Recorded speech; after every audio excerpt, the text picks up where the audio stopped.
going on, folks? Victor here. Welcome back to D-Life HD. Today I am really excited to bring you a review of the latest installment in the Minecraft franchise, Minecraft Dungeons. So without any further delay, let's jump right into it. Switch it up. Switch it up. I was a worker, had to upgrade to a boss. Switch it up. Used to live in the hood, but had to upgrade to a loft. Switch it up. Starting off with the game modes, I'm going to use a word that you will see pop up multiple times throughout the rest of the review, and that word is simple. The game modes in this game are simple. It consists of an offline mode where you can trek on your quest by yourself, going through multiple different levels, or multiplayer with friends on couch co-op using the same screen. Outside of that, there is an online function that similarly allows you to connect with your friends via the internet and play through the quest. Outside of that, there aren't really other mini game modes, other than switching through your different characters and loadouts and profiles that you can establish in the game. So there is an offline function and an online function. Moving along, let's take a look at the UI and graphics. Okay, wow, this game is absolutely gorgeous. They really took the simplicity of the original Minecraft art style and innovated upon it with different color palettes and textures. It's almost like a mod to the original game, adding new plant styles and enemy variations. Everything is shiny, while also keeping crisp. Yellow and orange are very common among the colors used in the game, giving it an overall heroic feel. I would definitely say this game is prettier than anything we've ever seen from Mojang, and personally, I really love the graphics. Moving on from graphics, we have the controls and gameplay, and wow, there's a lot to talk about here. The controls are simple, familiar, and tight. You can equip various items you have gathered on your journey to 3 of the face buttons, leaving 1 button for your main contact weapon for attacking. These can be swords or spears or other type weapons. The right trigger serves as your bow, and the right stick acts as a directional evade button. Very handy.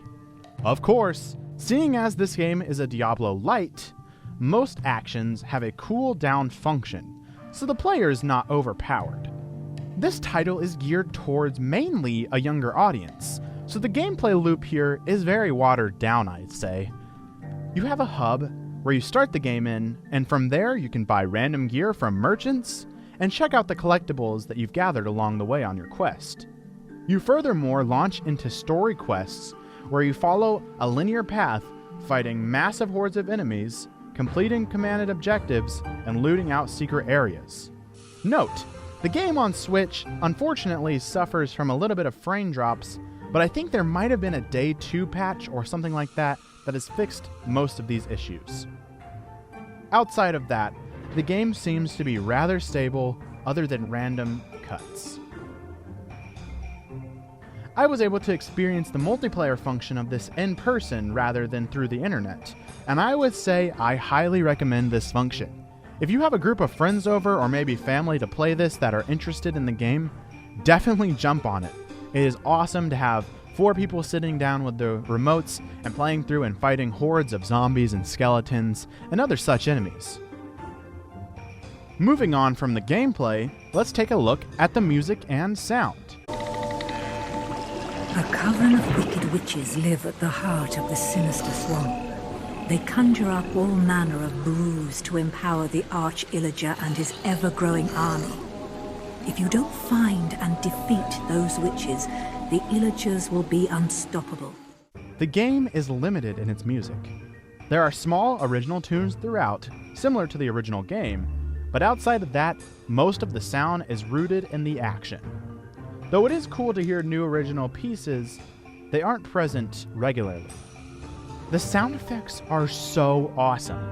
There is what sounds like a random piano being played whenever you fire your bow, which may sound annoying, but think of it similar to the way that Ape Out uses jazz cymbals when you attack to align with the music. With nostalgic returning sound effects like the speak of villagers and new used bits, paired with the limited score similar to Breath of the Wild, the general sound of this game is awesome. And I'd say it's a highlight that stands out amongst the rest of the game. Alright, now let's take a look at the story.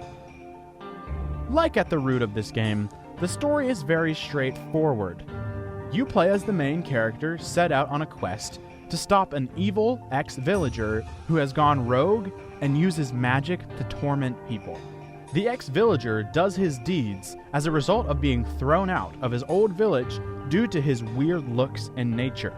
There's unfortunately not much more from there, but the beginning of each individual mission has an intro voice-acted section that gives a little bit of background to the individual story. One might be some villagers who have been captured or zombies who have overrun a dungeon. Simple stuff like that. Overall, I know this game is geared towards a younger crowd, and it is a budget game of sorts coming in at $20, but I wish there was a little bit more depth to the narrative. Alright guys, I think it's time to put a bow on this. Let's get into the final rating. Overall, this game is awesome.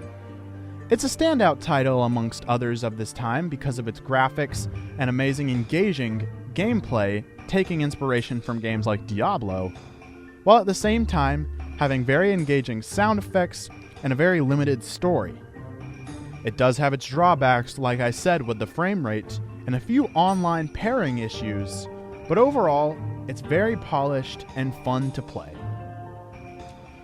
Now, this isn't a game that I would give Game of the Year to, but I would say it's a standout title.